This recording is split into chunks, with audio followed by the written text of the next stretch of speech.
नमस्कार। आपदा का सामना के एक और विशेष अंक में आप सभी दर्शकों का बहुत बहुत स्वागत है। मैं हूं वसीम मिश्रा और आज हम बात करने वाले हैं भूकंप को लेकर, भूकंप, राहत और बचाव की। जैसे कि हम सभी जानते हैं कि भूकंप इन दिनों हमने सभी ने एक्सपीरियंस किया है।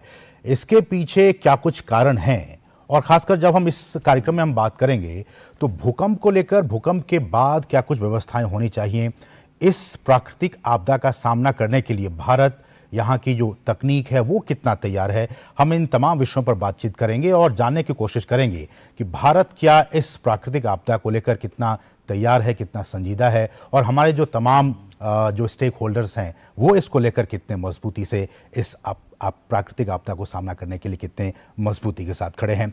हमारे साथ तीन बहुत ही खास मेहमान इस कार्यक्रम में जुड़े हुए हैं। हमारे साथ हैं कमल किशोर जी जो कि मेंबर हैं और सचिव भी हैं एनडीए में। सर आपका बहुत बहुत स्वागत है हमारे बहुत खास कार्यक्रम में। हमारे साथ रवि सिन्हा जी हैं। सर आपका बहुत बहुत स्वागत है, आप आईआईटी मुंबई से हैं। और साथ ही साथ हमारे साथ तीसरे खास मेहमान इस वक्त जुड़ गए हैं। हमारे साथ है CVR मूर्ति जी जो कि प्रोफेसर हैं आईआईटी मद्रास से। कमल सर, मैं आप से शुरुआत करना चाहूँगा। और जैसा कि हमने कहा कि इन दिनों हम देख रहे हैं कि लगातार फ्रिक्वेंट अर्थक्वेक्स का सामना भारत कर रहा है। भारत और यहाँ की तकनीक, यहाँ की चीज़ें, यहाँ के तमाम जो स्टेक होल्डर्स हैं आपदा को न्यूनीकरण करने की दिशा में, हम कितने तैयार हैं उसके लिए? देखिए, जहाँ तक भूकंप का सवाल है, हमारे देश का करीब 60% हिस्सा मध्यम से तीव्र भूकंप की संभावना वाले क्षेत्र में आता है और इस 60% इलाके में 75% देश की जनता रहती है। तो हमारे लिए भूकंप से सुरक्षित होना बहुत जरूरी है। इसमें पिछले कुछ दशकों में हमने काफी प्रोग्रेस की है, काफी प्रगति की है जी। मैं पहले शुरू करूं रिस्पॉन्स से। अभी हमारे यहाँ जो एनडीआरएफ की टीमें हैं, जो 12 बटालियंस हैं और 4 और बन रही हैं, सब में डेडिकेटेड कैपेसिटी है collapse structure search and rescue करने की। ओके। कैनाइन फोर्सेस हैं, जो कुत्तों की जो फौज रहती है, जो डॉग्स जो स्निफ करके लोगों को निकालते हैं। तो काफी रिस्पांस कैपेसिटी मजबूत हुई है। ओके। शिक्षा के क्षेत्र में हमारे यहाँ अर्थक्वेक इंजीनियरिंग में काफी प्रगति हुई है। हमारे कोड्स अप टू डेट किए गए हैं। हमको और भी सतत प्रयास करने की जरूरत है कि कैसे जो हमारे यहाँ अर्थक्वेक रेजिस्टेंट बिल्डिंग कंस्ट्रक्शन के जो कोड्स हैं, जो टेक्नोलॉजी है, उनका कंप्लायंस बढ़े, उनके लिए सोशल डिमांड बढ़े। लोग जो भूकंप की संभावना वाले क्षेत्र में रहते हैं, वो जब घर खरीदें तो बिल्डर से पूछें कि ये घर क्या कोड कंप्लायंट है, क्या ये बेस्ट पॉसिबल तरीके से बनाया गया है कि इस इलाके में आने वाले भूकंप को सह सके। तो इस दिशा में और भी प्रयास करने की जरूरत है। रवि सर, चूंकि तकनीक की जब बात आती है, इस तरह की प्राकृतिक आपदाओं से निपटने के लिए सभी, चाहे वो आम आदमी हो, सरकार हो, तमाम जो प्रशासनिक अधिकारी हैं, सबके सामने एक ये चुनौती होती है कि हमारे पास वो तकनीक है कि नहीं। आप जिस फील्ड के एक्सपर्ट हैं, क्या आप हमें बता सकते हैं कि भारत के पास क्या वो तकनीक है और क्या हमारे पास ऐसे एग्जाम्पल्स हैं कि वैश्विक स्तर पर इस तरह की तकनीक हो जिसको कि अगर हमें कल की तारीख में अगर जरूरत पड़े तो हम उसको ले सकते हैं और यहाँ पे उसका बेस्ट यूज कर सकते हैं? तो यदि हम भूकंप में क्या होता है उसका अपनी हिस्ट्री देखें तो आधे से ज़्यादा जो फेटैलिटीज़ होते हैं, जो मौतें होती हैं, वो बिल्डिंग के गिरने से होती है। तो भूकंप खुद में डेंजरस नहीं है, ऐसे बिल्डिंग्स जो गिर जाए भूकंप में वो डेंजरस होते हैं।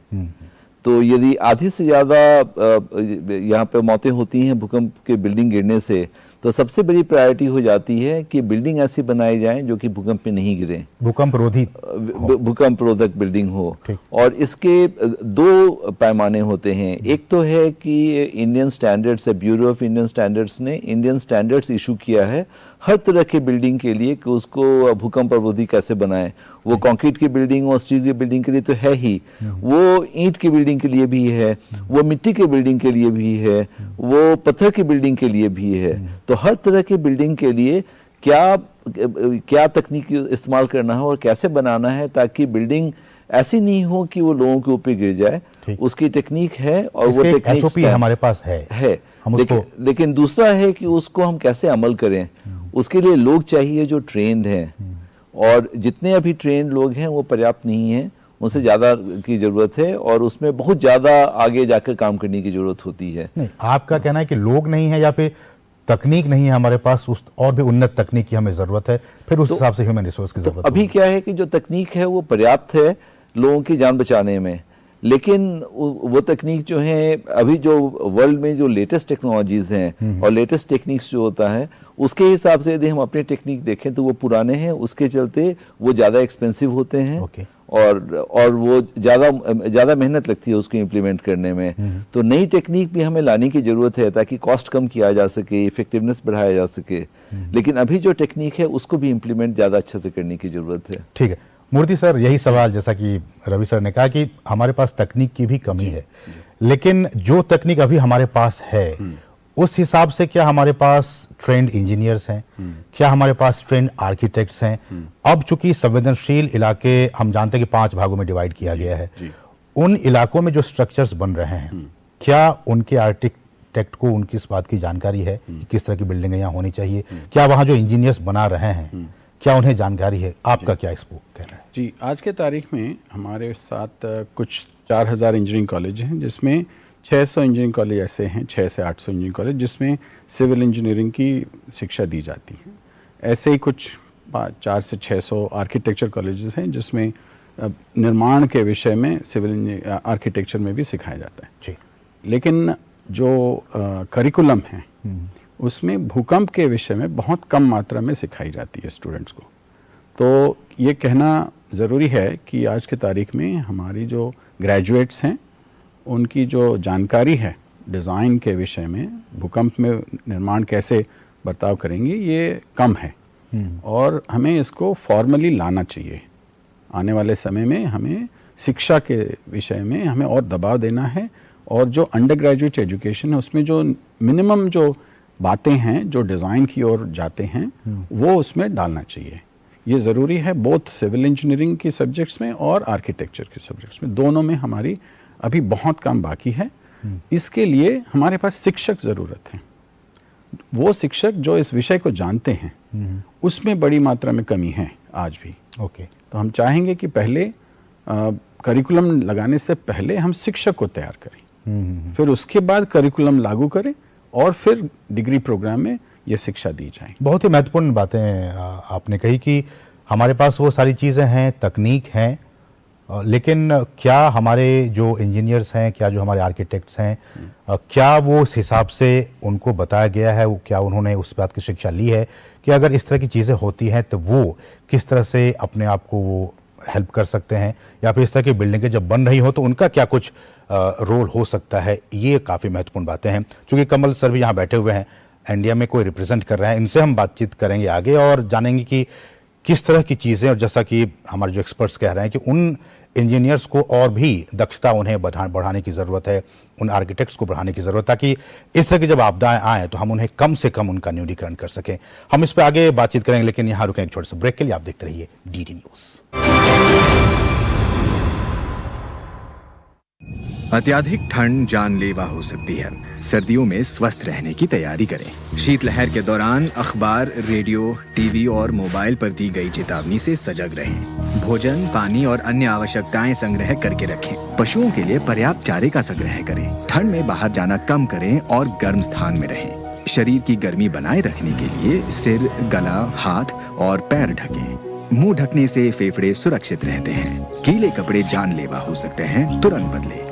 गर्म पेय पीने से शरीर का जल स्तर और गर्मी बनी रहती है। शराब मत पिएं। हाइपोथर्मिया के लक्षण है बदन ठंडा हो जाना, अतिशय कंपन, स्मृति दोष, भटकाव, असंतुलन, अस्पष्ट बोलना, अत्यधिक नींद और थकावट। फ्रॉस्ट बाइट के लक्षण है हाथ पैर की उंगलियां, कान की लोबियां और नाक के नथने फीके पड़ जाना। अगर ये लक्षण है तुरंत 108 या स्थानीय एम्बुलेंस नंबर पर फोन करें या अस्पताल जाएं। सावधान रहें, सुरक्षित रहें। राष्ट्रीय आपदा प्रबंधन प्राधिकरण द्वारा जनहित में जारी। Extreme cold can be life-threatening. During a cold wave, be aware of alerts on newspaper, radio, TV and mobile phone. Stock food, water and other necessities. Stock forage for livestock. Limit exposure to cold and stay in a warm place. Cover head, neck, hands and feet to prevent heat loss and mouth to protect lungs. Wet clothing is deadly. Change immediately. Drink hot beverages to prevent dehydration and maintain body heat. Avoid alcohol. The signs of hypothermia are low body temperature, uncontrolled shivering, memory loss, disorientation, incoherence, slurred speech, drowsiness and exhaustion. The signs of frostbite are pale fingers, toes, earlobes and tip of nose. If you have these symptoms, call 108 or local ambulance number or go to the hospital. Keep warm. Be safe. Issued in public interest by National Disaster Management Authority. और break के बाद आपका फिर से स्वागत है और हम बात कर रहे हैं भूकंप को लेकर, भूकंप राहत और बचाव। हमारे साथ कमल किशोर जी हैं जो कि मेंबर सेक्रेटरी भी हैं एनडीएमए से।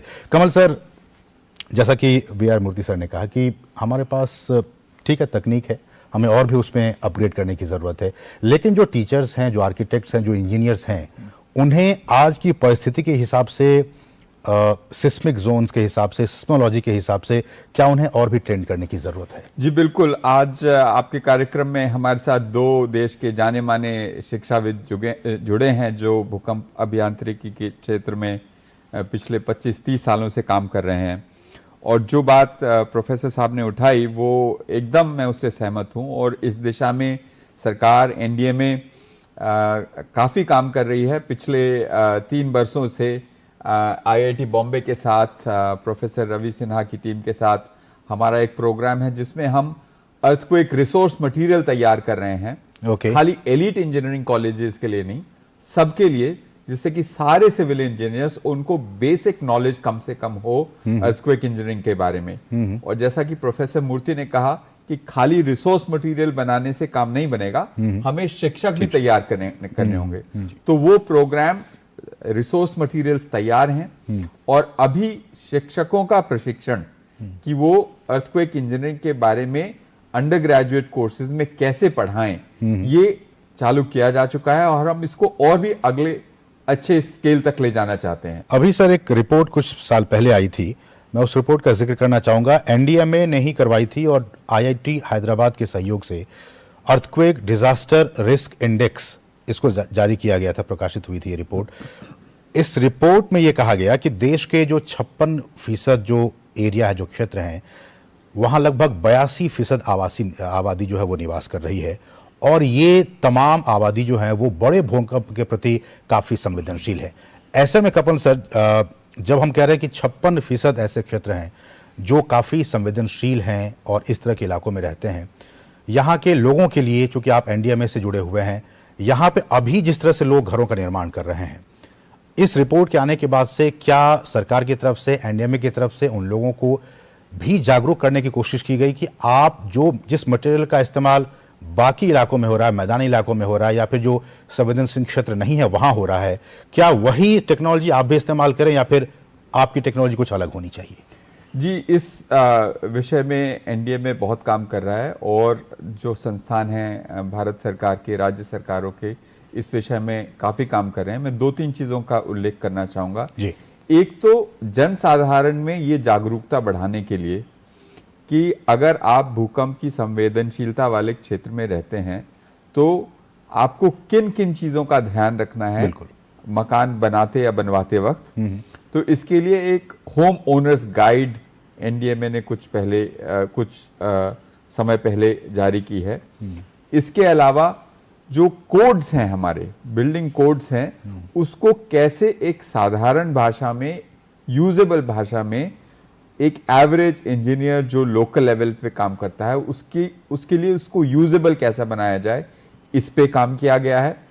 इसके अलावा गाइडलाइंस बनाई गई हैं, रेट्रोफिटिंग कैसे की जाए, जहां पर भवन बन चुके हैं और वो भूकंप रोधी नहीं हैं, उनको हम कैसे सरल तरीके से कम लागत में लेकिन आश्वस्त होकर के सुदृढ़ बना सकें कि वो भूकंप को सह सके। तो इन सभी क्षेत्रों में काम हो रहा है और अगले कुछ वर्षों में हमारा प्रयास ये रहेगा कि जैसे हमारे देश में एक comprehensive national cyclone risk mitigation programme है, उसी तर्ज पे हम भूकंप के लिए भी एक national earthquake risk mitigation programme शुरू करें। ठीक है, रवि सर, ये भी काफ़ी मामला लगातार आ रहा है मीडिया के ज़रिए भी, तमाम रिपोर्ट्स के ज़रिए, कि जो इंटरनल माइग्रेशन है, लोग रोज़गार की तलाश में गांव से शहरों की तरफ आ रहे हैं और इसको लेकर जो बोझ है वो कहीं ना कहीं बढ़ता जा रहा है, शहरों पर, इंफ्रास्ट्रक्चर पे बढ़ता जा रहा है। टाउन प्लानिंग की बात कई वर्षों से होती है, अर्थक्वेक को लेकर क्या हम टाउन प्लानिंग के साथ जोड़ सकते हैं या फिर दोनों सेपरेट सब्जेक्ट है? बिल्कुल, ये बहुत ही इम्पोर्टेंट मुद्दा है।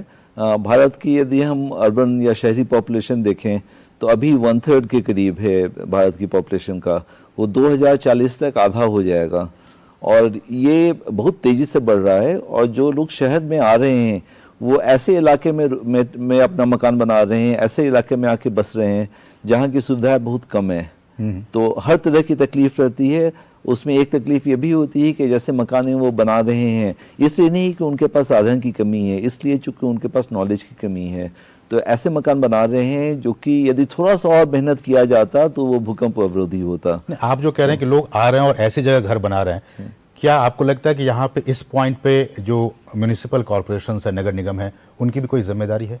बिल्कुल बिल्कुल, सबको मिलजुल के ये काम करना है। तो पहला काम तो ये है कि हमें पता है कि हमारे शहरों का आकार बढ़ने वाला है, तो हम जो शहर की प्लानिंग करते हैं वो इस बात को देखकर प्लान करें ताकि जो दूर दराज के इलाके हैं वहाँ भी हर तरह की जो रिक्वायर्ड सुविधाएं हों और वहाँ भी कैपेसिटी हो अच्छे मकान बनाने की। तो ये मिलकर करना है। तो ये कैसे करें उसके नॉलेज की ज़रूरत नहीं है, ज़रूरत इस बात की है कि इसको पहले से प्लानिंग कर लिया जाए।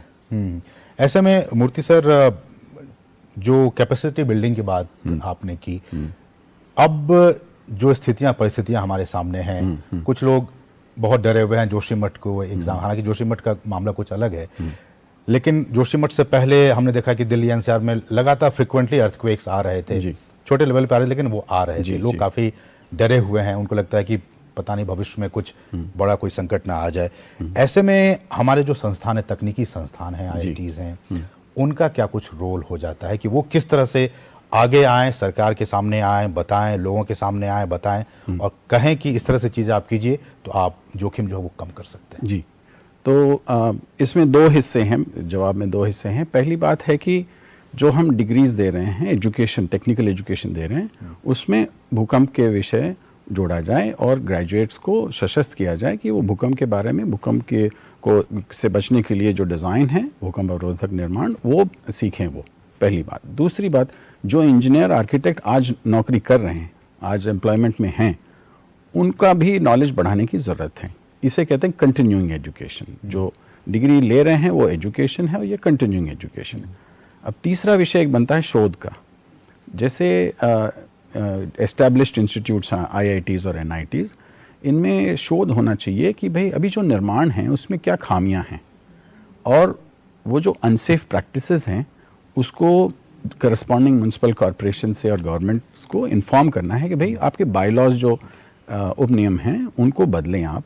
एक दूसरा, कुछ फीडबैक तो ब्यूरो ऑफ इंडियन स्टैंडर्ड्स, मानक में भी बदलाव आनी चाहिए। उदाहरण के लिए 2016 में एक बदलाव आई थी, वो ये था कि आप देख रहे हैं आमतौर से शहरों में निर्माणों में नीचे के हिस्से में हम अपना पार्किंग करते हैं, सिर्फ डंडियों पे खड़ा करते हैं और नीचे पार्किंग कर लेते हैं। 2001 के भूकंप में ये देखा गया है कि ये सेफ नहीं है और अक्सर ये मात्र ये नीचे का जो मंजिल है वो धंस जाता है, बाकी सब डब्बे के जैसा रह जाता है।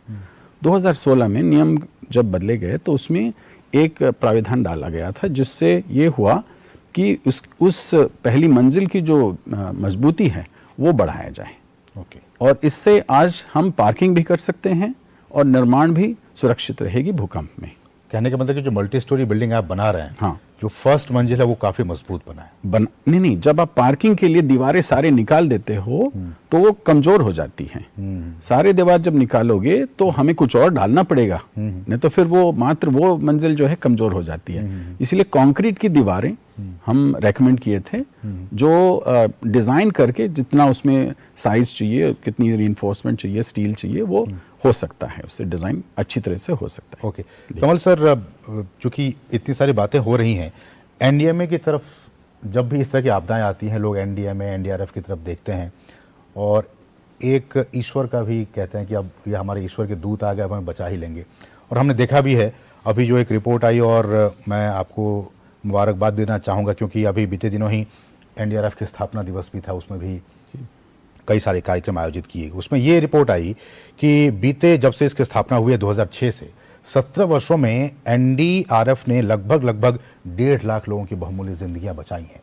तो ये ईश्वर का दूत भी लोग मानते हैं। लेकिन सवाल यह आ जाता है कि ऐसे इलाके जहां की संकरी गलियां हैं, वहां लोग नहीं पहुंच पा सकते हैं, जो टेक्नोलॉजी है, जो गाड़ियां हैं, फायर फाइटर्स है, वो नहीं पहुंच पाएंगे। इस तरह की शहरें हम आज देखते हैं कि भारत में हैं। वहां तक पहुंच बनाने के लिए या फिर और क्या कुछ ऑल्टरनेट हो सकते हैं कि एनडीएमए की पहुंच, उन जो फोर्सेस हैं उनकी पहुंच और भी आसानी से हो सके? जी देखिए, ये आपने बहुत ही अच्छा मुद्दा उठाया।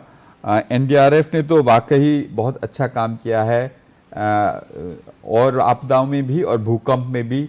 कुछ बरस पहले जब नेपाल में भूकंप आया था तो अंतर्राष्ट्रीय टीमों में सबसे ज़्यादा काम करने वाली और सबसे कारगर एनडीआरएफ की टीमें सिद्ध हुई थी काठमांडू में जब भूकंप आया था 2015 अप्रैल में। लेकिन ये कहना ज़रूरी है कि स्थानीय क्षमता, लोकल लेवल पे, नेबरहुड पे सिंपल क्षमता होना बहुत ही आवश्यक है। इसीलिए एनडीआरएफ और एनडीएमए हम सभी राज्यों के साथ मिलकर के एसडीआरएफ की स्थापना कर रहे हैं, करवा रहे हैं, उनकी क्षमता का विकास कर रहे हैं। और उससे भी ज्यादा लोकल लेवल पे, कम्युनिटी लेवल पे क्या नो हाउ हो कि हम अगर भूकंप की संभावना वाले क्षेत्र में रहते हैं तो सही रिस्पॉन्स कर सकें अगर एक भूकंप आता है तो। इस संदर्भ में मैं ये भी कहना चाहूंगा कि सरकार और जितने हमारे तकनीकी संस्थान हैं, हम कितना भी काम करें, लेकिन इस पूरी चीज का सबसे जो अहम मुद्दा है वो ये है कि हम भूकंप से सुरक्षा को एक जन आंदोलन बनाएं, सबकी इसमें भागीदारी रखें। हर स्कूल में जहां स्कूल जो भूकंप की संभावना वाले क्षेत्र में हैं, वहां समय समय पर भूकंप से संबंधित मॉक ड्रिल्स होते रहें, अस्पताल इस संदर्भ में तैयार रहें और समुदाय इस संदर्भ में तैयार रहें। और जैसा कि कमल जी ने कहा कि जो कम्युनिटी का रोल है वो बहुत ही अहम हो जाता है और इंडिविजुअल लेवल पे भी काफ़ी महत्वपूर्ण बातें हो जाती है। इस बात को भी सबको जानने और समझने की ज़रूरत। हम इसके और भी एक आध पहलुओं पे और भी चर्चा करेंगे, लेकिन उससे पहले रुकेंगे एक और छोटे से ब्रेक के लिए। आप देखते रहिए डीडी न्यूज़। अत्याधिक ठंड जानलेवा हो सकती है। सर्दियों में स्वस्थ रहने की तैयारी करें। शीतलहर के दौरान अखबार, रेडियो, टीवी और मोबाइल पर दी गई चेतावनी से सजग रहें। भोजन, पानी और अन्य आवश्यकताएं संग्रह करके रखें। पशुओं के लिए पर्याप्त चारे का संग्रह करें। ठंड में बाहर जाना कम करें और गर्म स्थान में रहें। शरीर की गर्मी बनाए रखने के लिए सिर, गला, हाथ और पैर ढकें। मुंह ढकने से फेफड़े सुरक्षित रहते हैं। गीले कपड़े जानलेवा हो सकते हैं, तुरंत बदलें। गर्म पेय पीने से शरीर का जल स्तर और गर्मी बनी रहती है। शराब मत पिए। हाइपोथर्मिया के लक्षण है बदन ठंडा हो जाना, अतिशय कंपन, स्मृति दोष, भटकाव, असंतुलन, अस्पष्ट बोलना, अत्यधिक नींद और थकावट। फ्रॉस्ट बाइट के लक्षण है हाथ पैर की उंगलियां, कान की लोबियां और नाक के नथने फीके पड़ जाना। अगर ये लक्षण है तुरंत 108 या स्थानीय एम्बुलेंस नंबर पर फोन करें या अस्पताल जाएं। सावधान रहें, सुरक्षित रहें। राष्ट्रीय आपदा प्रबंधन प्राधिकरण द्वारा जनहित में जारी। Extreme cold can be life-threatening. During a cold wave, be aware of alerts on newspaper, radio, TV and mobile phone. Stock food, water and other necessities. Stock forage for livestock. Limit exposure to cold and stay in a warm place. Cover head, neck, hands and feet to prevent heat loss and mouth to protect lungs. Wet clothing is deadly. Change immediately. Drink hot beverages to prevent dehydration and maintain body heat. Avoid alcohol. The signs of hypothermia are low body temperature, uncontrolled shivering, memory loss, disorientation, incoherence, slurred speech, drowsiness and exhaustion. The signs of frostbite are pale fingers, toes, earlobes and tip of nose. If you have these symptoms, call 108 or local ambulance number or go to the hospital. Keep warm. Be safe. Issued in public interest by National Disaster Management Authority. और break के बाद आपका फिर से स्वागत है। आप देख रहे हैं आपदा का सामना, और आपदा के सामना के इस विशेष अंक में आज हम बात कर रहे हैं भूकंप और राहत और बचाव को लेकर। हमारे साथ 3 बहुत ही खास मान जुड़े हुए हैं। ब्रेक से पहले कमल जी ने कहा कि कम्युनिटी लेवल पे भी लोगों को जागरूक करने की जरूरत है। रवि सर, मैं आपसे मेरा सवाल होगा कि किस तरह से जागरूक, क्योंकि हम एनडीएमए का रोल जानते हैं कि टीवी प्रचार के जरिए, अखबारों के जरिए, रेडियो के जरिए लोगों तक पहुंचाने की बातें होती रहती हैं, लेकिन अभी भी देखा गया कि लोग उतने जागरूक नहीं हैं कि भूकंप के दौरान क्या कुछ करना चाहिए, उसके बाद उनका क्या कुछ रोल हो जाता है। तो एक सामुदायिक स्तर पर, लोकल कम्युनिटी के लेवल पर लोगों को क्या कुछ करने की जरूरत है? हाँ, तो ये एक्चुअली बहुत ही इम्पोर्टेंट मुद्दा है कि जितना नॉलेज है हमारे पास उसको कैसे यूज़ करें लोगों की सेफ्टी के लिए। और 2 इम्पॉर्टेंट यहाँ पे स्ट्रैटेजी है। एक तो है कि डायरेक्टली लोगों के पास रीच करना, जैसे एनडीएमए कैंपेन्स चलाता है, स्टेट गवर्नमेंट्स कैंपेन चलाते हैं जो कि डायरेक्टली लोगों को सिखाते हैं स्कूल्स में जाकर या कम्युनिटी सेंटर्स में। दूसरा है कि जब भूकंप आएगा उसके बाद जो सामना करना होगा वो लोग और जो लोकल एडमिनिस्ट्रेशन है, जो म्यूनिसिपल कॉर्पोरेशन है या म्यूनिसिपैलिटी है, उनको मिलकर साथ में करना होगा। तो इससे जागरूकता का भी जो भी अभियान होता है वो दोनों को मिलकर भी करना पड़ेगा। मूर्ति सर, जिस बात का जिक्र रवि जी ने किया या फिर कमल जी ने किया, जी। लोगों को भी इंडिविजुअल लेवल पे भी काफी जागरूक होने की जरूरत है। वो समझे, वो जाने। इसमें एनडीएमए की तरफ से कहा भी जाता है कि पहले आप खुद को सुरक्षित करें, फिर आप दूसरों को बचा सकते हैं। तो उस लिहाज से आप क्या कुछ कहना चाहेंगे? जी, भूकंप में अगर हम तकनीकी तौर से देखें, अगर दीवारें नहीं गिरती हैं तो ड्रॉप, कवर एंड होल्ड आपके लिए एक ऑप्शन है, या कुछ कहते हैं कि नहीं, आप बाहर चले जाओ, दीवारें नहीं गिर रही हैं। तो गिर रही हैं तो आपको ऐसे जगह पे जाना है जहां पे आपको कुछ सपोर्ट मिले। जैसे ये कुर्सी, इसकी कुर्सी के बगल में बैठे, ये मेज है, मजबूत मेज है, मजबूत मेज के नीचे बैठे। ये ऑप्शंस हैं हमारे पास। कुछ मकान ऐसे हैं जो हमें पता है उसमें भूकंप अवरोधक प्राविधान नहीं है, उसके लिए हमें सेपरेट मैसेजिंग करना है। और जो हमारे पास कंक्रीट के स्ट्रक्चर्स हैं उसमें सेपरेट मैसेजिंग करना है। तो ये थोड़ा हमें सोच के अलग अलग इलाके के, कहीं पे पत्थर के इमारत बने हैं, कहीं पे ईंट के, कहीं पे कंक्रीट के बने हैं, तो हमें भी थोड़ा उसको कस्टमाइज करना है। हमारा जो अवेयरनेस कैंपेन है थोड़ा लोकलाइज करना होगा। ठीक है। जैसे हमारे जो हिमालय के निर्माण हैं वो सदियों से आ रही हैं, उसमें अलग तौर के अवेयरनेस हमें दौड़ानी होगी। और जो हमारे शहर के जो निर्माण हैं उसमें अलग तरीके के। तो वी हैव टू बी, थोड़ा हमें उसमें सेंसिटिव होना पड़ेगा। बहुत ही महत्वपूर्ण बातें विशेषज्ञ कह रहे हैं कि देखिए, जो हिमालयी राज्य हैं, वहाँ की जो आबादी है, वहाँ पे आप किस तरह से इसको टैकल कर रहे हैं, उनके लिए अलग हैं। और जो मैदानी इलाकों में लोग रह रहे हैं उनके लिए, उनको भी समझने की ज़रूरत है कि जब इस तरह की चीज़ें हों, भूकंप हो, तो वो उससे कैसे अपना बचाव कर सकें। बहुत ही महत्वपूर्ण जानकारियाँ आज तीनों ही मेहमानों की तरफ से आई। उम्मीद करें कि आप इस कार्यक्रम के जरिए भूकंप और भूकंप के दौरान, उससे पहले, उसके बाद किस तरह की इंडिविजुअल लेवल पे और साथ ही साथ कम्युनिटी लेवल पे भी, चूंकि आप खुद सुरक्षित होंगे तभी आप दूसरों की मदद कर सकते हैं। एक सामुदायिक तौर पर भी हम जानते हैं कितना अहम रोल हो जाता है एक समुदाय के, कम्युनिटी का। तो ये कुछ अहम जानकारियां आज के इस चर्चा से निकल कर सामने आए। उम्मीद करें कि आपको ये जो कार्यक्रम है इसके जरिए आपको बहुत अहम सूचनाएं आज मिली होंगी। तो आज के इस कार्यक्रम में बस इतना ही। हम तीनों मेहमानों का शुक्रिया अदा करना चाहेंगे। कमल जी, आपका बहुत बहुत शुक्रिया इस कार्यक्रम में हमसे जुड़ने के लिए। रवि साहब का भी बहुत बहुत शुक्रिया, और मूर्ति सर आपका भी बहुत बहुत शुक्रिया हमारे साथ जुड़ने के लिए। तो आज के इस आपदा का सामना के इस विशेष अंक में बस इतना ही। मुझे और हमारी पूरी टीम को दीजिए अनुमति। नमस्कार।